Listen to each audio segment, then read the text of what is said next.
You are listening to the Horse Radio Network, part of the Equine Network family. What a beautiful day for horses in the morning. You are listening to the #1 horse podcast in the world. Here is your entertaining look at the horse world and the people in it.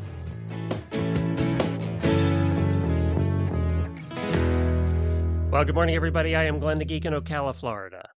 And I'm Jamie Jennings in Norman, Oklahoma. You're listening to Horses in the Morning on the Horse Radio Network for Wednesday, June 3rd, episode 3964, brought to you today by Chewy Equine. Good morning, horse people.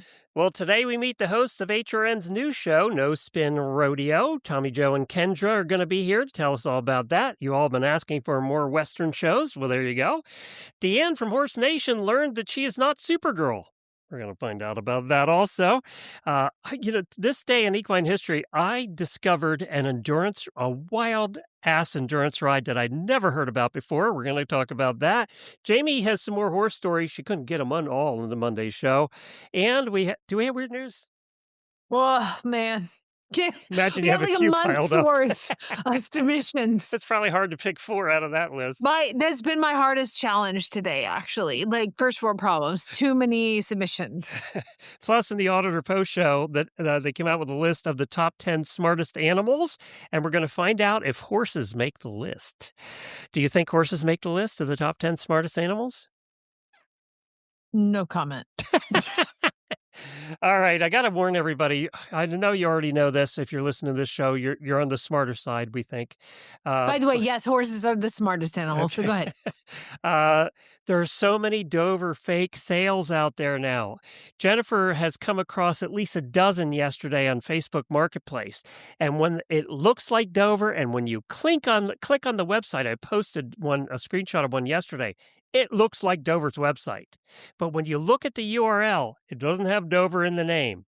So I know I saw a couple of my Facebook friends fell for it and actually, quote unquote, bought something, which means they just had all their credit card information stolen.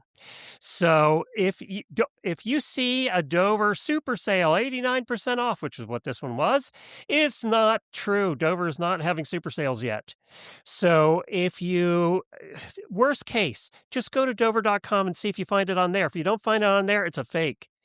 So I don't want to see any more of my friends fall for that because it looked real. Unless you looked at the URL, you thought you were on Dover. So the whole Dover situation's a mess anyway. It just, go shop at your local store. But anyway, I wanted to bring that up because it is a situation right now, and it's rampant right now. So how do these scammers even know about the horse world? My question. It's like, you think we're so niche that they wouldn't care. Probably AI tells them what to do. Yeah. It's the worst. Where can we scam now? Oh, yeah, the Dover's going out of business. That'd be a good one. Anyway, let's do something a little happier, like Daily Winnies. Remember, if it's too good to be true, it is. From the podcast to the barn, here's some hidden birthday wishes to keep you warm. We do have some birthdays today with our auditors and others. Cameron S., happy birthday to you. Mogi B. and Chantel M. They both have their birthdays today too, but Jamie, I wanted to mention both of them specifically. They were 2 of our first auditors, like very first auditors. And guess when we started that? 2015. They have been a paid auditor for 11 years. Don't do the math, people. It's money well spent. I do see the totals in Patreon, and you guys don't want to know how much you've donated over the years, but we certainly appreciate it. Oh, that's so great. And Max Cochran, it's her birthday as well. Another birthday I missed on Monday, and I wholeheartly apologize because I was busy doing the kid's birthday, and this person's birthday is a day after Lucas's, and it's just so incredibly important. And I want to give, and as you understand, Glenn, I could not live without this human. Happy birthday, Ginger. She's the one who She's manages... mad at you now. She's never going to babysit your horses again. Oh, I gave her a present on her birthday. I just Okay. forgot the Daily Winnie portion. So, like, I just want to let you know, Ginger, I love you so much. I can't live without you. You're the best. We love you, Sorry. Ginger. Happy birthday. I also wanted to welcome some new auditors. We had two, Jillian and Lisa. Welcome to both of you. And I also didn't get to all of my Daily Winnies on Monday because we had so many. But I wanted to thank Auditor Emily from Anchorage for playing tour guide while we were there and also helping us out with deliveries that we had sent to her house. She came to the pizza party. We got to meet her entire family. And she gave us a tour of the zoo while we were there because they're members. And apparently when you have two little kids, you go to the zoo all the time. So the whole family's great. Thank you, Emily, for all your love. We enjoyed seeing you again. And hopefully we'll get back to Anchorage sometime soon. You have a separate Daily Winnie, though, right? I certainly do. This is my story.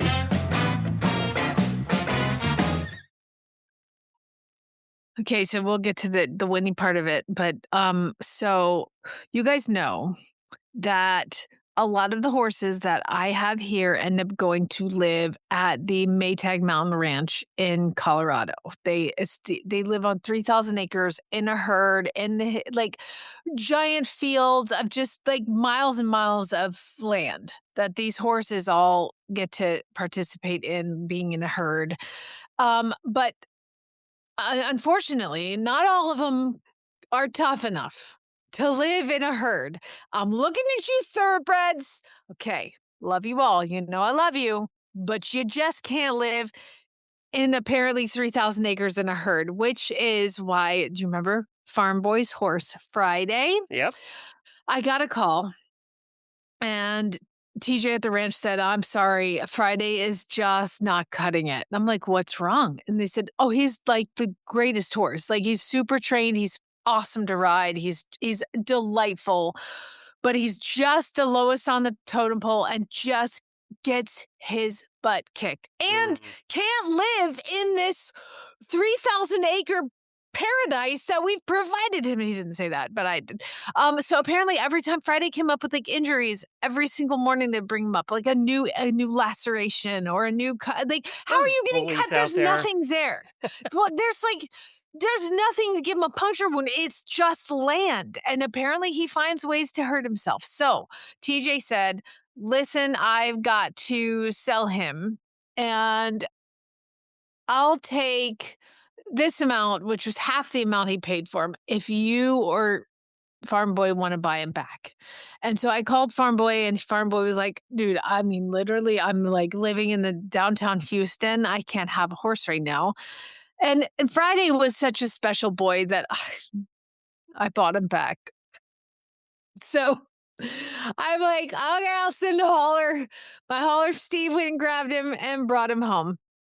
I couldn't, because I talked to TJ about it and he's like, I will not send him to a sale barn. I promise. And I was like, yeah, you won't, but the next person will. Cause that's how people in those areas to sell horses, branch horses, is they run them into sales and I can't have him on a truck to Mexico. I love him too much. So bought him back. He came back and I was thinking, I was like, okay. I put a post in the Auditor's Facebook page. Anybody looking for it's tough to find somebody who wants a unbelievable trail horse that you can crack bullwhips on, you can rope things, you can do all the things. That's a 16-3 hand thoroughbred. Like there's just not everybody in the world who wants that horse. But I started thinking of a guy who took my clinic 2 years ago. His name is Rod, and he's in his 60s. And he's been looking for he came to me with problems with his trail horses, and he's got mares and they don't want to be separate and then they're tough to ride on the trail. He's like, I just want a horse that I could just take on the trail. So I was like, I called Rod and I was like, dude, I think I have the horse for you. And he was like, what do you mean? I said, I've got Friday. He's back. And he knew Friday from the clinic. And he was like, oh my gosh. Like I said, but here's the deal, Rod. I said, you know, Rod is very proud to say he's 69 years old. The only thing he likes is horses and grandkids. That's it. It's all he wants to do is horses and hang out with grandkids. So I'm like, here's the problem with this horse. I said, he's perfect for you, but he's too big. He's 16-3, dude. He is way too big for you. And he was like, I want to come see him. Let me just come see him. And I was like, okay. He goes, please, it'll take me 5 days to get there. I can't get there till the weekend, but please hold him. I want to come see him. I was like, dude, of course. So he comes out here with his wife, and they live in Ulaga, like way east Oklahoma. So it was probably a 3-4 hour drive to get here. He gets here. It's like, all right. And I'd ridden Friday the day before, and I'm like, yep, he's just as good a boy as I thought he was going to be. So he comes out here and looks at Friday, brings his trailer, and I put him up on Friday. We get his saddle on there. I'm like, oh, yeah, this fits pretty good, and I ride him around, and then he gets on him. And Rod is a big dude. He's like 6'2". So he's a big man, but he's also, as we know, 69 years old. And who needs a 16 3-hand thoroughbred when you're 69? How are you going to get on it? And he's like, well, I can't do this until I get on him from the ground. And I was like, Rod. He was like, I'm not going to do it all the time. I couldn't get on a horse that size. But he was like, what if I was fall 22? Yeah. What if I have to get off of him and get back on the trail? I need him to see if I can do it. And lo and behold, that man put his foot in that stirrup and climbed up on that horse. Like, I mean, it was amazing. I mean, I couldn't do it. So I'm like, Rod, that was amazing. Here's the deal, though. I mean, he's just so big. He's just so big. And he looks at me and he goes, Jamie, no, it's Oklahoma. He goes, Jamie, I got a confession to make. And I was like, what is it? He goes, I'm 69 years old. And my entire life, all I've wanted is a big horse. I was like, what? And he was like, my entire life. Because he's only ridden like little quarter horses. Yeah. He's like, my entire life, I've wanted a big horse. And I was like, well, here he is. So he rode him around and he's like, I'll take him home. And he goes to give me a check. And I was like, listen, Rod, because I learned nothing from his experience. And I also know that I'm a terrible business person. I'm like, you can give me the check, but I'm not going to cash it for like a month. I was like, I don't want to, I just want to make sure. Just make sure. And he's like, it's good. And so he's like, all right, I'm going to go put him in the trailer. He's like, I got to run to the trailer. And he comes out here. He has like one of these head bumpers and like a custom halter for Friday. His wife's like, his wife goes, he's been shopping for this horse all week. I've like so many things for him already before he even come and ridden him. So Rod took him home, has been updating me daily. He's like, basically he's riding him around through, they have the pecan farm. So he's riding him around the pecan farm. He's like, Friday is like, what are all these trees? He's like, but he's so good. And a deer jumped out. And while he's startled a little bit, he was fine with it. He's like, my horses would have run back to the barn and I'd be on the ground and they would have left me. He was like, Friday just... In Friday's defense, he saw a lot of deer in that 3,000 acres in Colorado. So yeah. Exactly. So he's been sending me pictures of him. And, like there's times in life, like with Taco Tuesday, when you die and you go up to, the pearly gates and they take a look at your life on a list and they go, okay, you did this, these are bad, but you did this, these are good. This is one of the things that I get to go to heaven for. You've done it a few times. I think there's a long list by now. It's a couple pages. I'm so excited. I'm so it's tear inducing. So if it's okay, I'll ask Rod. Maybe we can use a picture of him and Friday for the show notes. Oh yeah, that'd be great. Because it was just the coolest. It's just, I'm so proud. Now, here's when my husband walked up and he's like, all right, Jamie, I'm 69 years old and this horse is 8.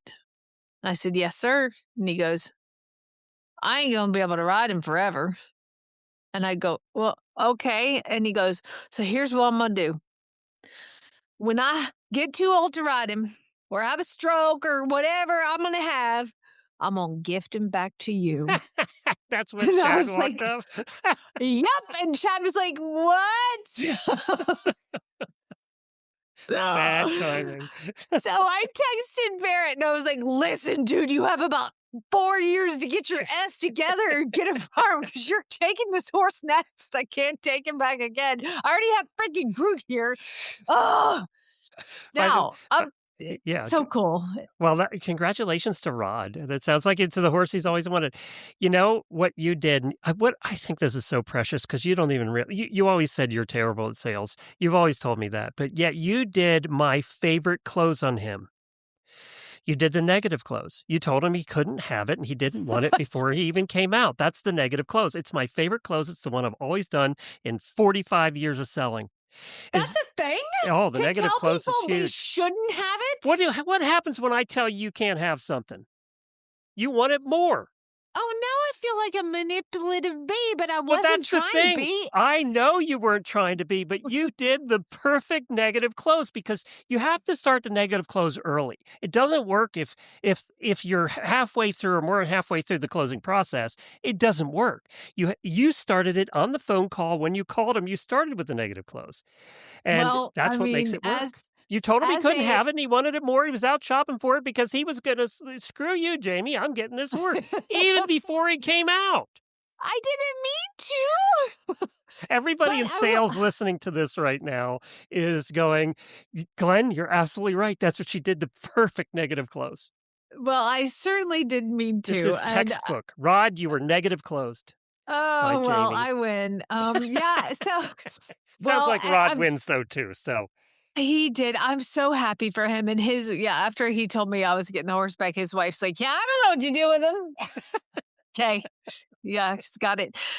So I'm very happy that I was able to do that. And again, considering the awesome business person that I am, you didn't even get paid for it yet. Nope, not a dime. I was like, dude, he's costing me this much to get and this much for shipping, so just give me that much. And he's like, okay. So the thing about salespeople is the ones that are really good are really Make good. money? No, well, they do, except for this one problem.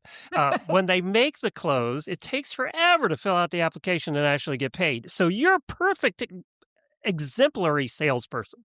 You made the close, and now it's going to take you forever to get paid. It's perfect. I'm not getting paid. It's not. Fend off those flies with the help of Chewy. Keep your horse comfortable with the feed-through fly control, fly sprays and roll-ons, or protective gear like masks, sheets, and boots. If you haven't already, now's the time to set your essentials on auto ship so you're covered all season long. I know Jennifer has our fly spray on auto ship right now. Chewy has top brands you trust like Simplify. Why can I not say that word? Ultra Shield, Cashel, Shoe Fly, and more, all in one place. Shop online at chewy.com/equine or in the Chewy app today. For fewer flies and more ride time for life with horses, there's Chewy. Okay, so just real quick, you were talking about a fly spray. Last week or a couple weeks ago, we did an ad for one that was the Absorbing Ultra Shield Gold. Oh, yeah, which the is Farnham like, product. We've been using it. Yep.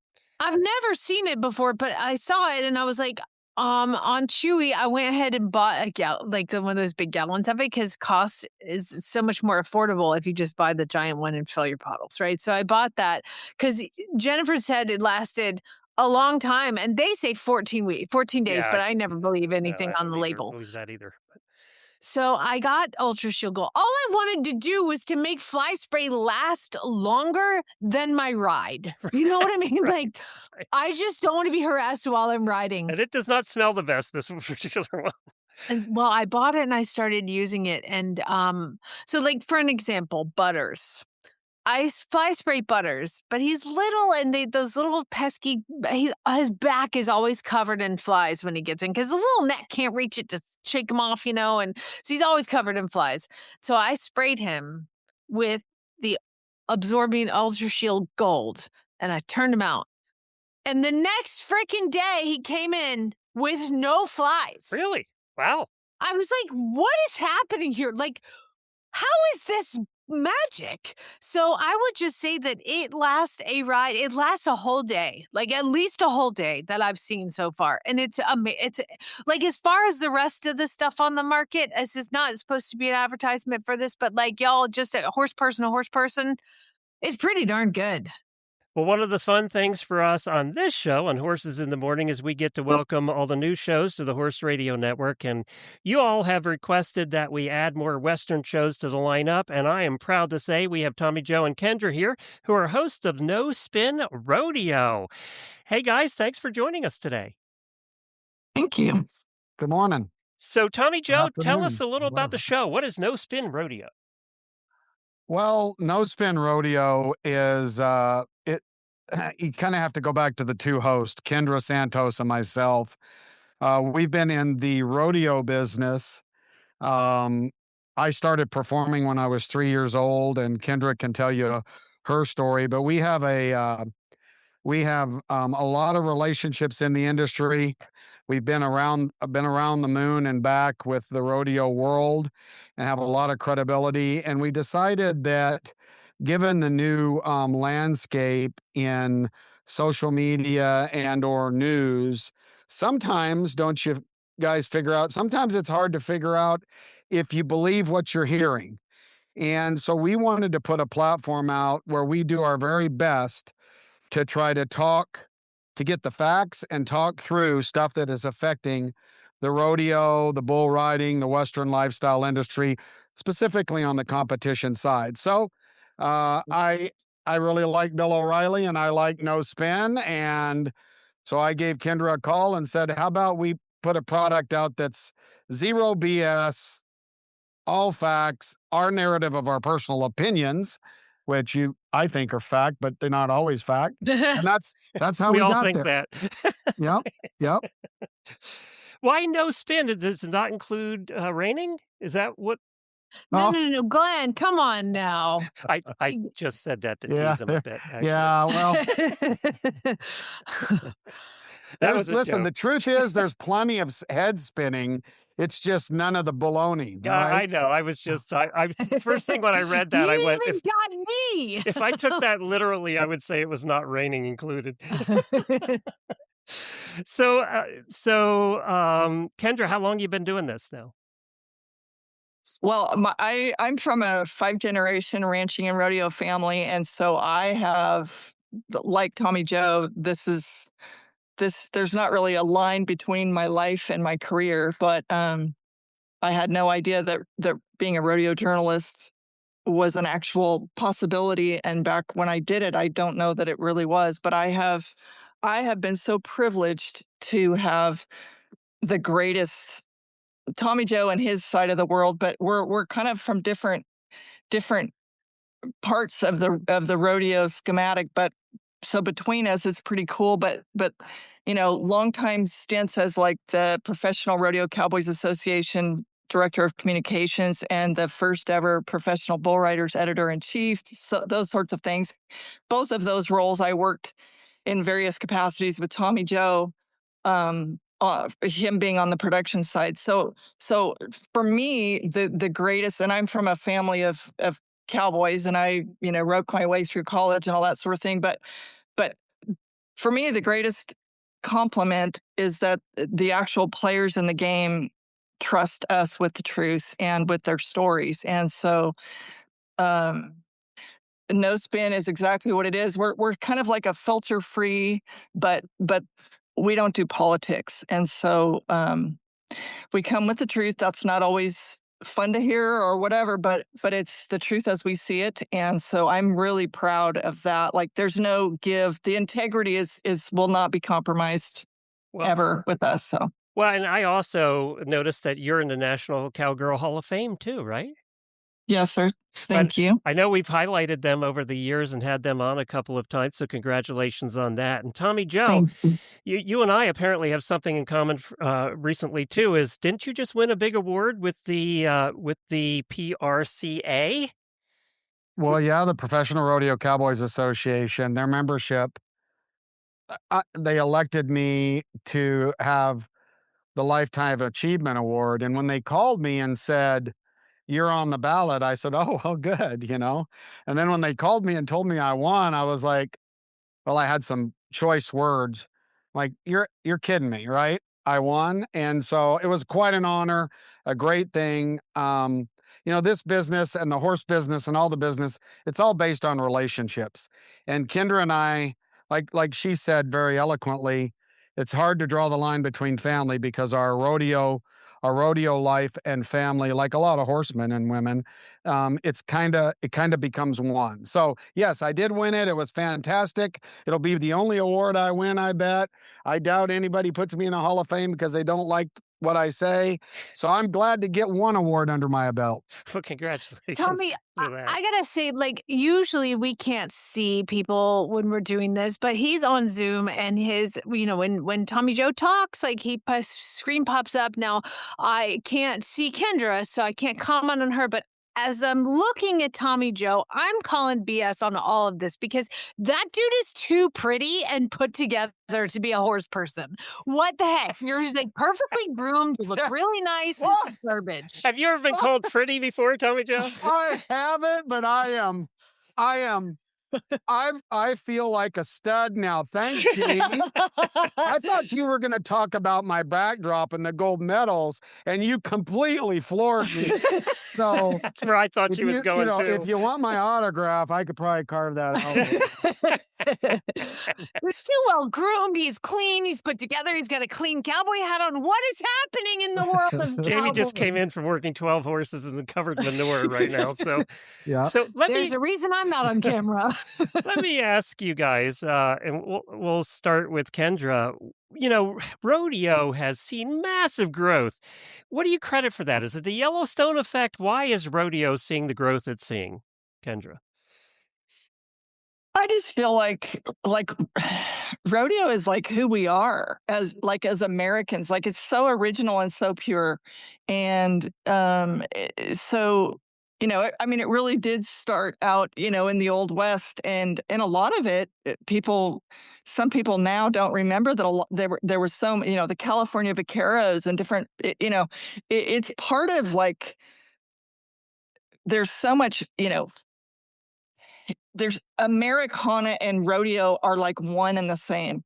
And the traditions, rodeo is like perhaps the most traditional sport. It's handed down for generations. And the cowboy code is like a real thing. Like you take great pride in the way you conduct yourself. And men in cowboy hats, they still open the door for women and, use the term ma'am and different things like that. And it's a lot of that's gone by the wayside as, in the evolution of our culture, but not all of it's progress. And cowboys are proud to maintain traditions that we're all really proud of as people. And so I just feel like I hope and pray it will never be lost because it's part of America that should never be lost. It's part of our story as Americans, and we're all real proud of that. Well, that leads me to my next question. Thank you for that, because it led me right into this. So, Tommy Joe, the Western world is steeped in tradition, right? But the world's changing, especially in the world of technology is changing. And in the past, we had tried Western shows, but I don't think the Western world was really ready for that then. And now it is. Now the Western world's caught up technology-wise. I mean, look at Katie Van Slyke with 15 million followers. Whoever thought we'd see the day where one individual doing some videos would have 15 million followers, right? So do you feel that way, or that it's caught up, or do you feel that we still have a ways to go as far as that side of the Western world, the technology side? Well, I think that from a storytelling aspect, the Western lifestyle, both in the horse world and in the rodeo world, has gotten better. And I think it's because the Yellowstone effect was people were interested in Western lifestyle people's lives, right? Because they probably found out that we all don't have a train station somewhere down the road. Or that we don't kill people regularly on the property. Yeah, we don't typically try to kill people on our property. But they are, there is a lot of good and bad in all. And that's what's interesting. Social media is supposed to be social media. It's turned into sales media. And so, but on the competition side, to answer your question a little specifically, I think all of the Western lifestyle competitions are behind. Now, there's there's technology coming into the space, AI generated technology, but there's so much interesting data that has to do with, like Jamie said, a horse spinning, right? They can now collect points of feet and thrust and speed and the variance of the circle, just like they can take a barrel racer on a horse and show that she's 1/100th slower on the first barrel, but 3/100ths quicker on the second barrel, and actually outline the patterns. So we're getting there, because I think that when we're able to explain to the non-Western people why we love it, right? That, we love it because, boy, that was a good barrel horse, or boy, that horse, that down the fence horse was great. But when you start to put data into that, that's what the other sports have done. And I think we're getting there. And I really do believe that there's probably no barrier on what Western lifestyle competition can achieve as we continue to grow. And we don't like it because, and you guys deal with this in your world, we have traditions. I mean, it's traditional, it's legacy. And boy, the most difficult thing about growth in our industry is accepting that maybe there might be a different way to do it Amen, that brother. might be a little better. Yeah, I do think that the English side has adopted that a little quicker, but I definitely think it's Absolutely. happening on your side as well now. I think, well, it's kind of being forced to. And eventually you're forced to with all of these changes. Same thing when we went from horses to cars, right? Eventually we were forced to all have cars. And every change that we can look at, especially through our lifetimes, we're both a little bit older, we've seen a number of changes and a number of cycles in all of this. I've always been excited about obviously. I mean, I always start things before they're really popular. But I've always been excited about technology and continue to be excited about it in the ways that can help us. Is there a negative side? For sure. But then, as you said, there's a negative side to everything in life. There's every competition, everything that we do in the horse world. We have some people that will pick on racing or will pick on whatever sport. There's negatives. There's bad people in every sport. But you know what? 99% of them are good.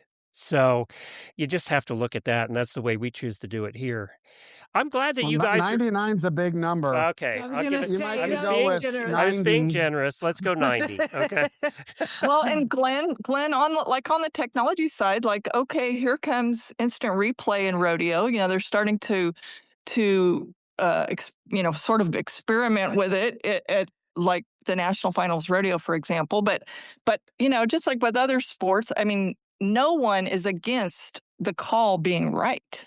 And so, I mean, I think we're all proud of that there are, it seems a little bit slow to be coming, but it is coming. And part of it is a financial situation and commitment. But seeing some of that come along is progress. So they're using the replays actually for judging now? Yes, yeah. Tommy Joe, dive in. Well, they are. But typical in our sport, see, we don't just want to go ahead and dive in and do it. We want to kind of stick 3 toes in and make sure that the water's not too chilly over there, because we don't want to make anybody mad, and we don't really know if we want to do it different. So yeah, they're every year they're adding more and more ways to get it right. And Kendra nailed it. Everybody just wants the right person to win. Now you get judges out there and stuff that don't love this because they feel it's kind of putting them on the chopping block. But really, if they look at it the correct way, it's a resource to make sure they got it right. And I think even in baseball, look what they're doing in baseball now. Like you said, the times are coming. It's just a big pill to swallow, but we'll get it down. Well, congratulations. You made it to 100 episodes. That puts you in the top 2% of all podcasts that have ever existed. So good job there. No Spin Rodeo. Check it out, everybody. Thanks for joining us. Thank you, Glenn and Jamie. Thank you. Recharge your training program with Equestrian Plus. Equestrian Plus brings together top riders, trainers, and professionals onto one video platform. Watch over 5,000 how-to training videos, clinic and event footage, exclusive training sessions, and more, featuring top experts including 5-time dressage Olympian Stefan Peters, 5-time Olympic show jumper Ann Krasinski, Olympic eventer and silver medalist William Fox Pitt, and more. Join Equestrian Plus now and use promo code HRN15 for 15% off your first month. Visit EquestrianPlusPLUS.com to subscribe. Okay, so I don't know what DeAnn is here to talk to us about because Glenn won't tell me anything, but you just said something about having one hand. DeAnn, what happened? It appears I don't Superman very well. What? Yeah. You were trying to save people in a burning building? Well, no, trying to save my own butt. Okay, so Glenn just told me, he was like, we're not going to talk about any articles specifically on Horse Nation because we have to talk about DeAnn and what happened. So it's like this huge mystery that I don't know about. So please enlighten me. So the bad news, question mark, is that I essentially have skier's thumb unrelated to a skiing accident. I tore my ligament in my thumb and ended up with an avulsion fracture. The good news is that all I did was tore a ligament in my thumb and got an avulsion fracture. So I was at an event I was at a shoot about a week and a half ago, and I was on my young horse, and she's great. She's really doing so well, but and I love her to death, and she's super trainable and super athletic and just maybe not a big thinker. When she gets confused. Okay, that's like a but in the middle of a really bad ad. She's all these wonderful things, but. Well, my Mac, my thoroughbred, she's not going to hit a fence or run in bad ground for you or anybody else, right? So the benefit of that is the rider reaps the benefit of a horse that has a sense of self-preservation. My young horse, if she's confused, thinks the answer is to run faster. So I got a little off balance because she is very athletic and has a lot of movement and all the things. And also, apparently, I am not a thinker. And so instead of pulling up, I thought I'll just finish the run and get my shutdown and then we'll figure things out. Well, we got to the end of the run and there was a fence. We hit said fence. Oh. I Supermaned over her, apparently onto the butt of a horse standing at the fence. No. Oh, yeah. Landed on a horse who handled it very well and did not freak out. And somersaulted off of that horse and into a pile of manure. That's like the ultimate insult right there. So I'm confused. She just bolted or something? No, so mounted shooting. What is the? Typically with mounted shooting, you're running it at speed, you're shooting targets. So sometimes things can get a little interesting. You put speed and guns together, it's not always pretty. What? I mean, I know that's shocking. So coming around one of the turns, I think I just shifted my weight the wrong way. And she's super sensitive. So if you shift your seat, she goes, oh, you meant to move. You meant for me to turn. So I lost a stirrup, which I have completed patterns without a stirrup, not the end of the world. But again, not on the horse I've been riding for the last however many years, on my younger horse who moves a bit differently and again is just a cattier, faster moving horse. So she didn't bolt. In her defense, I don't, unfortunately, I don't have a video of the fall. I have a video up until the fall. And it's a little wild, but it's nothing crazy. But we got to the fence, and by the time I got there, I realized that I needed to pull her a different way, and we were already there. So I pulled, and into the fence we went, and over I went. Apparently, for everyone watching, it was a really good crash. I'm glad I didn't see it. My friends say that they're going to take a while to recover from it. Oh, wow. But I landed on my upper thoracic. So I'm fine, right? I landed flat on the top of my back and did a somersault, sat up. And everybody was like, no. And the medical professionals on site were doing neuro exams on me. And I was like, did you have a helmet on? Yes, I did. Yeah. Probably a good Which thing. is not. Amen, sister. Yes. That is not very mounted shooter-esque of you, and I love that because guess what? You got your ass up off the ground and walked away. Correct. And I did throw away that helmet. Oh, Yeah, track that time sucker, to go huh? shopping. And I will say, I know I didn't hit my head, but that's not to say that I wouldn't have, you know what I mean? Like, it's not to say that it didn't bounce a little. Who knows? You're just lucky the horse you hit didn't freak out and trample you to Oh, death. she I was mean, so good. That horse saved my butt. Her name is Kansas. I keep texting my friend and I'm like, give Kansas a hug for me. Because I think had I not hit that horse, I think I was taking a header. mhm. Like, Oh my god. so I sat up. They did like the kind of immediate neuro squeeze, track this, whatever. And I was like, I'm honestly fine. And they're like, no, you're in shock. I was like, won't say that I'm not, but won't say that's not true. But honestly, I'm okay. And I went to take off my gun belt, and I don't usually, I do it with my right hand. For whatever reason, I went to do it with my left.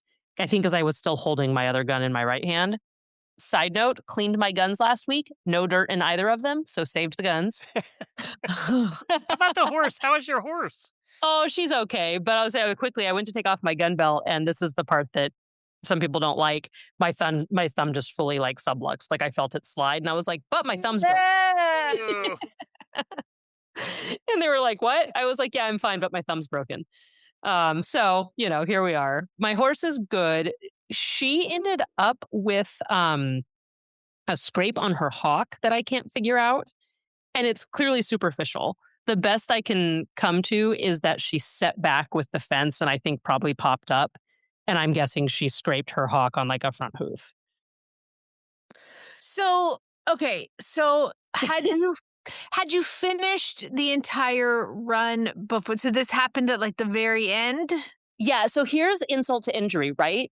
Hold on. I got a follow up. Yes. Did you win? No, that's what I was going to say. Is that I miss. So my goal with my young horse, because I'm trying not to run full speed on her yet, my goal is just to be clean, just to hit my targets. Well, I missed one in the first 5. I think I was mad about that. And that's when I got off balance. And then after everything was said and done, I looked up at the announcers and I was like, hey, I know I missed that yellow one. What happened with the red ones? They were like, oh, DeAnn, you missed 2 more balloons. I was like, darn it. So not only did I have this phenomenal crash, which was after the timer line, so it doesn't even count. In terms of if you fall off during a run, it's a non-qualified run. Like, no bueno. If you fall off after the timer line, doesn't matter. It still counts. But you have to hit the balloons. But you do have to hit the balloons to, do anything. So no. Okay, well, I am glad that you, quote, only have some sort of weird broken thumb thing. But I will tell you that some education needs to take place. And I'm going to do my best to, but just if you could pass along something to the people around you. And that is, do not cut. Keep rolling. Why didn't anybody do this? I know. Everybody's like, oh my God, they fell off and they turned it. No. I want to see all of it. And so I will tell you that so the person filming, I'm not going to, I did say, I was like, why'd you stop? She was like, I got scared. I was like, you can't do anything when I'm in the air. Just keep rolling. Keep rolling. Spoken like true journalists on this call. So she is super awesome person, newer to our friend group. And I was like, no, you keep filming. And Marcella Grushalak, who also writes for Horse Nation, was there. And she's like, I'm a bad friend. I wasn't the one filming. You could have gotten so many views on Horse Nation with this. I mean, you could have paid your medical bills with this. And then I sat up and I could feel that my ponytail had started to come out after everyone determined we could take off my helmet and I was okay. And I looked and I was like, hey, I kind of want to redo my ponytail. Is there poop in my hair? And my buddy was like, oh, there's poop all over you. I was like, amazing. God, Amazing. this was so just good. Internet gold. Gold. Do you have a picture of you covered in poop at least? No, I think everybody was so traumatized. People didn't You're take a pictures. crappy journalist. I know. Well, that's when it was a pretty good crash, when people aren't getting out their cameras immediately. That's true. And then they like sat me down in a chair and they're like, okay, you don't get to move for 30 minutes because we need to like recheck you. And I was like, all right, fine. But then they put me like right in the loading zone. So like in mounted shooting, you like have designated loading and unloading areas. And once you load your guns, you're not allowed out of that area, right? Like safety thing, blah, blah, blah. But I think people weren't thinking and propped my chair like right in front of the ammo. And I'm like, there are horses here. And so I like picked up my chair and carried it over like behind where there weren't horses. And then I got yelled at. I'm like, okay, you also put me in the path of danger. Like, Amazing. You have a Well, great I am big glad cast that- for a thumb. Jamie hasn't seen the picture yet, but you have a full, like half an arm cast. yeah. So it's, I think it's just mainly to keep me from moving it because they just did a full like repair on the internal part of my thumb. On the upside, this is just for 2 weeks and then I go to a splint. But yeah, Jamie, I'll have Glenn pull up the picture for you. It sounds good. And yeah, so you said that it was your left hand Yes, and your right hand. I am right hand dominant. So Oh, thank literally God. everybody was like, oh, good, it's not your shooting hand. Oh, or your typing hand, or your mom hand, or your useful hand. But we go shooting first. Okay, gotcha. And how many days until you start riding with the cast? So with this full cast, my range of motion is a bit more limited. When I was in the splint, I was able to ride. Which is probably why they put you in a cast. Probably. The biggest issue, honestly, is getting the saddle up on the horse because you need 2 hands for that with a Western saddle, right? Because your saddles are 9 billion pounds. Correct. And today, I don't need my thumb for that, but today, if I were to put the weight on my index finger and pulled it away from my thumb, I think I wouldn't be very happy. Well, This is getting too detailed and gross. So we love you. I am glad you're okay. And I am glad that you only have like some sort of like huge cast on your arm and surgery and all that. But again, you were wearing your helmet. You made it out. And I hope that everybody around who didn't video it but saw it is like, ashamed of get themselves? on board with the helmet. Well, and I will just on board with the helmet. I will tell you, there are getting to be more and more helmet wearers, even in the mounted shooting world. Yay. I wouldn't say it's half yet, but there have been multiple times that I've looked around and I've been like, oh, most of us are in helmets. Cool. Do you think that's because there's more people coming from the English side, or people are like Tammy are just getting it? I think that people are realizing that we're running really flippin' fast, and if you crash, it's not good. And as they saw you crash, they were apparently all terrified you were dead, laying there in poop. Yeah. Well, hitting the other horse made it more dramatic, right? Right. Yeah. And I swear that horse, I didn't realize, I only found out this morning that I assumed I hit her chest. Apparently, I flew far enough to land on her butt a little bit. Oh, geez, you did take a somersault. Well, thank you. So she was a good girl. Good, you had all that gymnastics training when you were younger. Yeah, right? Yeah. apparently. DeAnn, we're glad you're still alive. We're glad you're here. We're glad your attitude is so good after this trauma. And we hope that your horse gets it figured out. Well, you're in good company, DeAnn, because another person that is a friend of the show, a guy named John Kyle, was, I guess he had a more heroic injury than you did. Because he posted this online, and think John Kyle, he's the British announcer for all equestrian sports, English at least, and he wrote, I'm assuming there's a lot of things you can assume when you hear this. Okay. Thank you, everyone who texted after my incident in Rome yesterday. I know there are still a few messages I haven't replied to. So, number 1, I stood in front of a galloping horse thinking I was some sort of magical horse catcher. I am not. What I am, it turns out, is an idiot. One broken collarbone and a broken rib later, I think I've learned that lesson. It could have been a lot worse, so I count myself fortunate. And the team at Piazza di Siena couldn't have done more for me, and I'm grateful for their help. Now, waiting for a flight home. Fortunately, a few lighter weeks in the diary to rest, recover, and heal. So yeah, John Kyle, friggin' a horse gets loose. What does he do? He jumps in front of it and tries to stop it. John!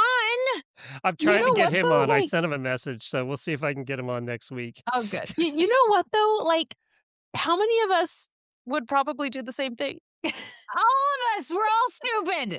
Like, I'm going to get in front of this horse and put my hands up and assume it's not going to hit me. Do you know what this means? All of us collectively, along with John Kyle, are, quote, not big thinkers. Yeah. Thank you, DeAnn. Horse Yeah, Nation. Thank you guys so much.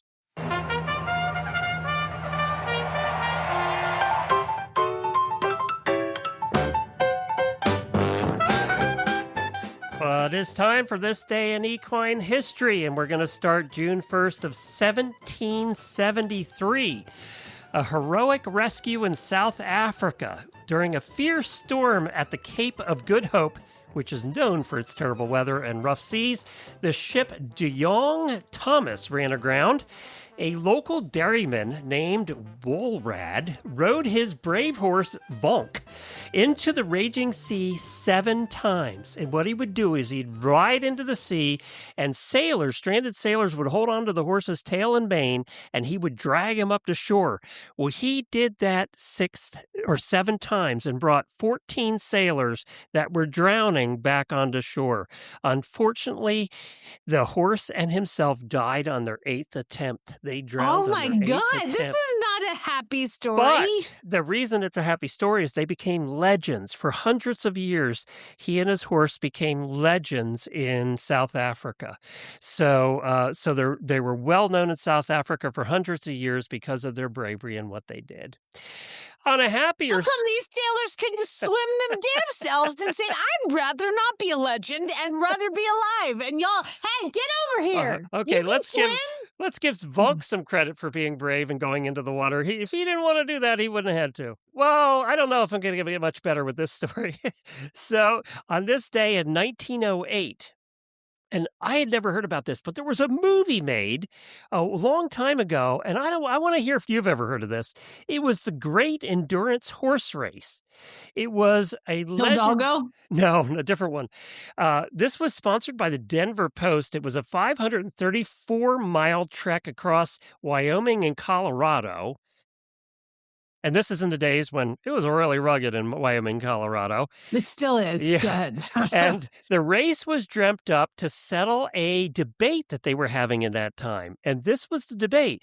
It's which horse was superior for the U.S. Army Cavalry, the thoroughbred, or what they called a bronco in Colorado then, kind of a Mustang crossbred, more like a quarter horse. And they were debating which was better for the cavalry. So they thought they would hold this race with 27 riders competing, about half on thoroughbreds and about half on these bronco horses. And they did have... Denver Broncos, I get it. Yeah, there you go. They did have they did it right, I'll say that, considering the date. It was 1908. They actually had checkpoints every 50 miles like they do in modern endurance, where veterinarians and humanitarians check the animal's health along the way. Really surprising, actually, for 1908. No kidding. Yeah.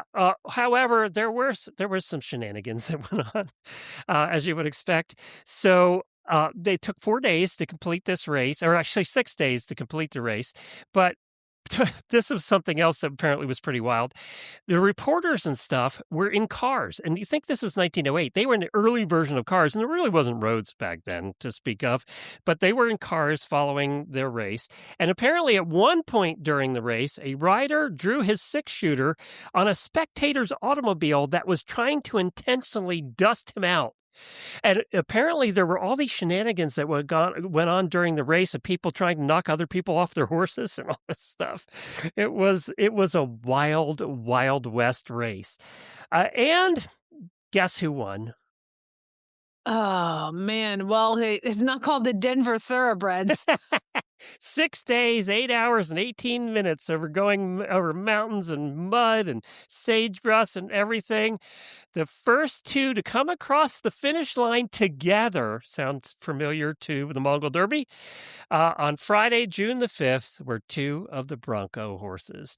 A matter of fact, apparently most of the thoroughbreds dropped out along the way and didn't even finish. So that's solidified what should be in the Army at that time. That was their weenie riders. Now, I see here in the notes that it's actually an Oscar-nominated Western film called Bite the Bullet with Gene Hackman, James Coburn, and Candace Bergen. I'm totally watching that. 1975. I never heard of it, but the whole time I was reading the story, I said, this is a movie. Apparently it was. So you can check that out. It's called Bite the Bullet.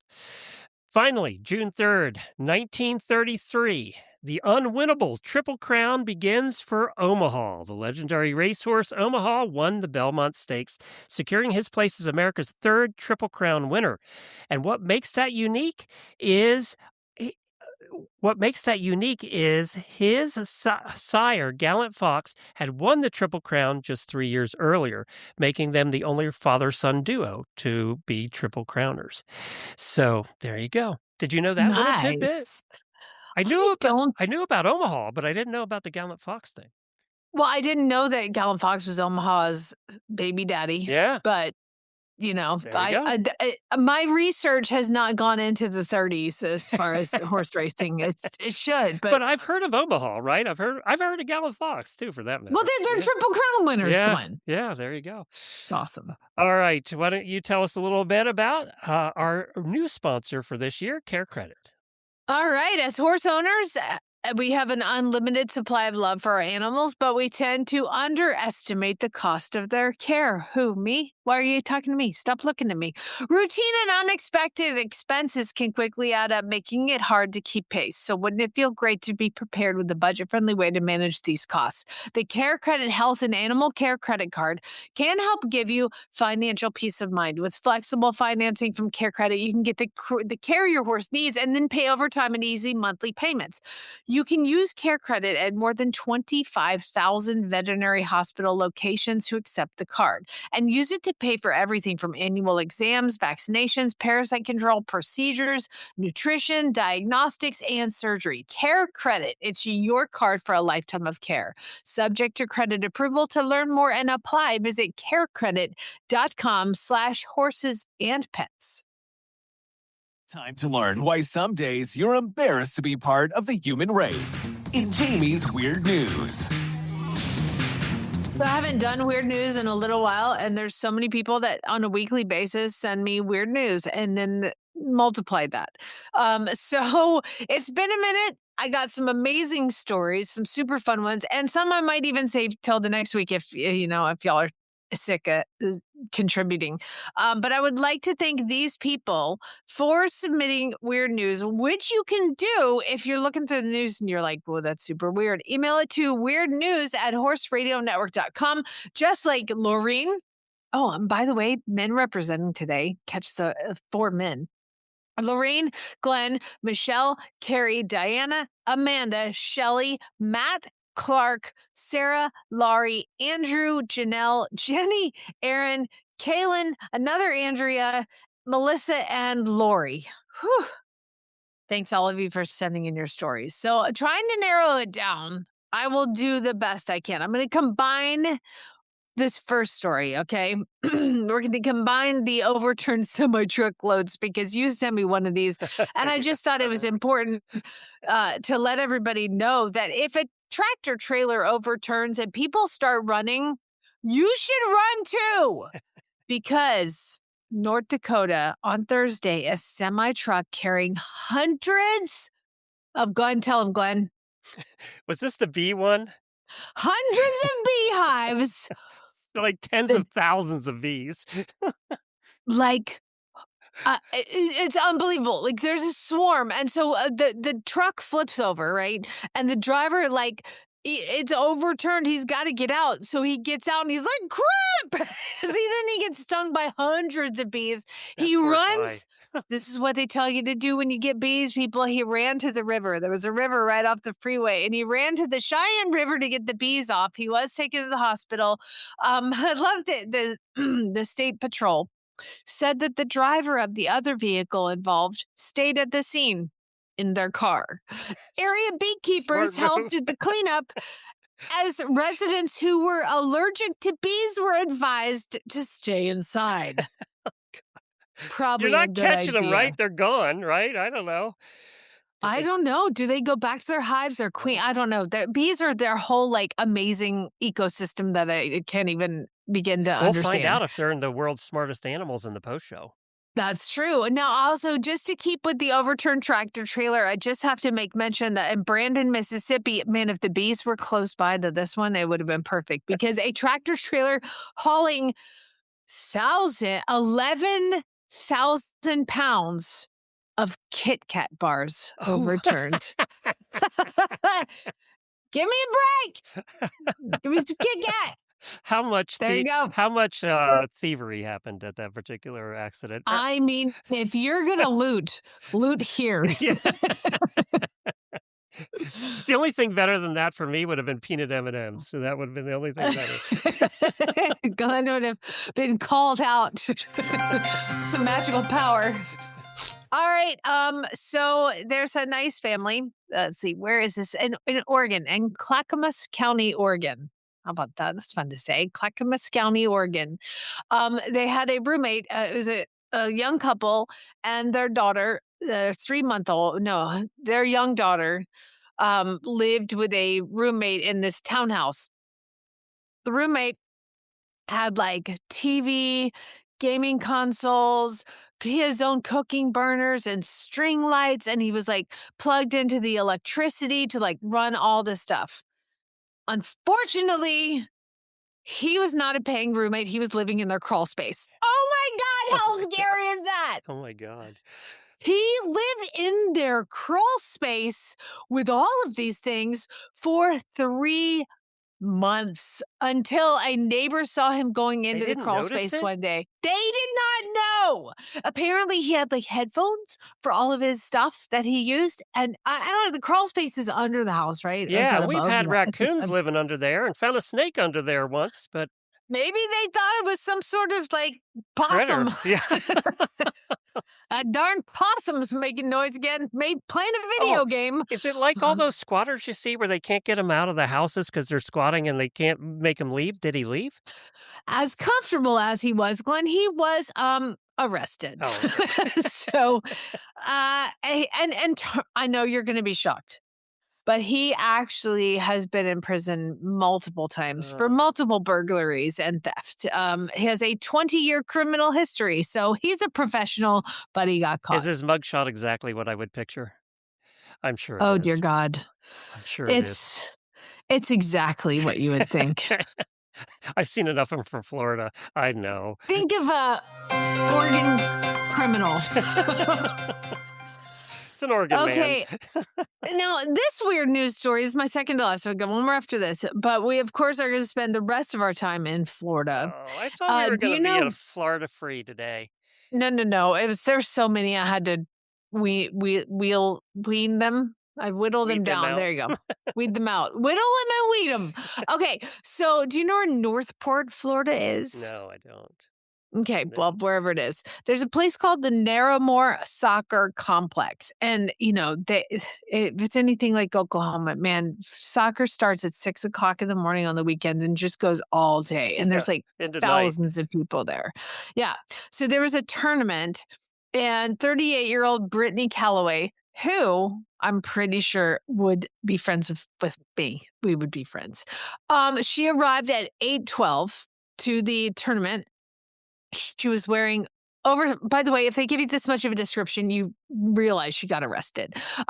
So sunglasses, floppy beach hat, and a t-shirt that said, "It's called self-care, Kevin."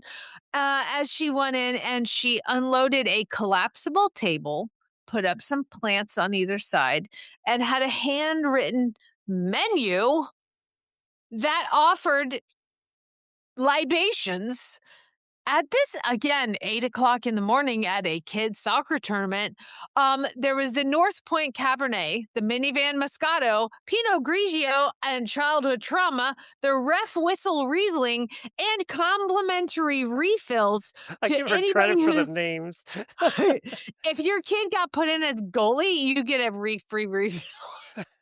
She also had a blenders, a ring light, a Venmo QR code to specifics taped to a pumpkin spice candle, and a Bluetooth speaker blasting Kelly Clarkson. So one down parent told the officers, I thought she was part of the tournament sponsorship. So she was selling booze on a Saturday morning. It was called the sign that she had called small batch mom juice. God, she's an entrepreneur. She really should be in marketing Yes. somewhere. When she was arrested, she was approached by officers. Brittany allegedly insisted she wasn't, quote, technically selling alcohol and claimed parents were donating towards emotional recovery. She even had punch cards, Glenn. Punch cards. Buy 3, get 1 free, that kind of thing. I mean, that way to go. I mean, you the gotta, marketing, the names are brilliant when you think of it. she had it all thought out. Like, she had decor, punch cards. It's awesome. I feel bad for her now. She's an entrepreneur, just a little misguided, where she probably wasn't selling it to the kids. I'm sure she wasn't, but I'm defending still, this woman. I think she should I have the right to told sell you. alcoholic beverages at the soccer, because let's face it, a lot of those parents really need a drink sitting there all day. Oh my God. I was so glad when we did soccer one season. He's like, this is boring. I was like, yes. Yes, it is. Now you got Thank tennis, which is God. only a hair above boring. So I mean, talk about thrills and spills. he couldn't play football or, one of the exciting sports. He had to. I just wanted him to ride horses. Whatever. It's fine. I'm over it. It's fine. Clearly. You're lucky it would have been dressage. Okay, final story of the day is I'm going to tell you about another entrepreneur. His name is Nelson Turin. And he was hosting these things at a local business, these little parties called Botox and Bubbles. So Botox and Bubbles He is and the where other you. lady need to get together. I know. And again, what is the common thread? Florida. So he was having these Botox and Bubbles where he was showing up at different, it doesn't really tell you where he was, but he was at local, all it says is local businesses. He was hosting Botox and Bubbles where he would give people champagne, and then he was selling for $350 a treatment, Botox. So he was giving Botox to people while everybody was getting boozy. Unfortunately, Turin is not a doctor, nor does he have any medical training at all, nor did he acquire the Botox legitimately. Oh, So Lord knows what it was. somehow he was injecting Botox into drunk women in Florida. Now they were like, they went to the local places. They were like, you can't hire non-doctors to do this. And they were like, he is a doctor. What are you talking about? He had a badge, and he had all the medical whatever proof that he was a doctor, but he was not a doctor. So sorry for all the women that got Botox while they were drunk by some guy that wasn't a doctor that illegally obtained all the Botox. Good times. Can I just end? He and the other lady really should get together. I think they'd have a real business going there. Let's see. Okay, so where was she? Because this one's in Jacksonville. Oh, that tracks. Yeah. Okay. I'll have to look up how far Northport is from Jacksonville. Okay, I'll look it up. You go ahead. I'm going to end the show with this story. We're seeing we're on weird news because this should be in the what could possibly go wrong segment. I need a bumper because we do that a lot, right? This initiative that's happening in Florida, by the way, and California is part of, I'm not making this up, none of this is made up, the Debug Project. Have you heard about the Debug Project? I have no idea what you're talking Done by about. Verily, the life sciences and healthcare subsidiary of Google's parent company, Alphabet. Verily recently applied to the U.S. Environmental Protection Agency, the EPA, for an experimental use permit to release 64 million mosquitoes in California and Florida over a 2-year span. That's 16 million in each state. Now, why are they wanting to release 16 million mosquitoes? It's for a good reason. But, what could possibly go wrong? They will release only male mosquitoes. Male mosquitoes apparently don't bite humans. I didn't realize that the women mosquitoes were the nasty ones, but apparently that's the case.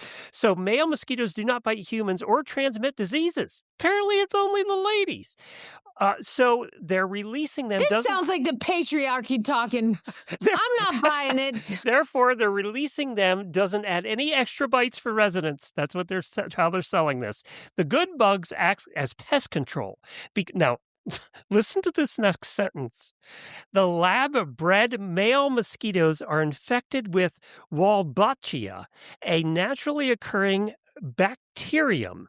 When these males are released into the wild and mate with wild female mosquitoes, the bacteria causes a reproductive incompatibility.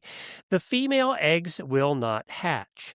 The goal is disease reduction. Because the eggs never hatch, the local population of disease-carrying mosquitoes drastically shrinks over time, and we know that mosquitoes cause West Nile and all that stuff.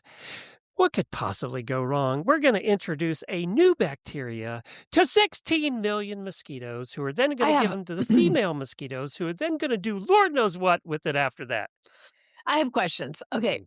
First of all, it starts out like they started trying to be like fly predators. They're like, you know what? Yes. We'll just cut them all down. It's kind of like that, actually, in a way. But it begs the question, because like what you have to do is, as a person who tries to figure out all this stuff, is ask the next question. How does one that's my question too. That is 16 million mosquitoes? Apparently, according to Google, they use, this is going to make you feel so much better. Okay, you ready? They use AI and robotics to accurately sort the mosquitoes by sex and efficiently rear them in the labs. Doesn't that make you feel better? No, not at all. So there's so much to this story about what could possibly go wrong. Okay, so we have 16 million male mosquitoes. Yep. Math and science would tell me that they have bred also 16 million female mosquitoes. If on average it's like 50-50, there's 16 million female mosquitoes that they've bred with a disease. There's so much wrong with this. Can you imagine what that factory sounds like with all the humming? Oh my God. Can I please tell you that, by the way, if you could get rid of mosquitoes, I think that would be like the greatest thing. You know what so the good let news? them out in Florida. There is a bit of California. good news. There is a bit of good news. They tested it in Fresno, California, where it resulted in a massive drop of 95% in the mosquito population. So, but then it didn't say what happened as a result, because they never talk about that part. But anyway, there you go. What could possibly go wrong? And the other thing I couldn't find in the story, and I really looked for this, is how they were going to drop 16 million mosquitoes over the state, because there's all these conspiracy theories now about ticks. I don't know if you've seen those. That we can go into another time. But man, people are freaking out about that tick meat disease down here. It's real. I met somebody on the cruise that got it, actually. My brother-in-law is that way. Yeah, he has it. That's a real thing, but now there's massive conspiracy theories about ticks right now. But that's a story for another day. In the meantime, we have to go into the post show and talk about the smartest animals. And mosquitoes, I can say, were not on the list. So. Oh, thank God. There you go. There's a variety show for you today. I mean, we talked about everything.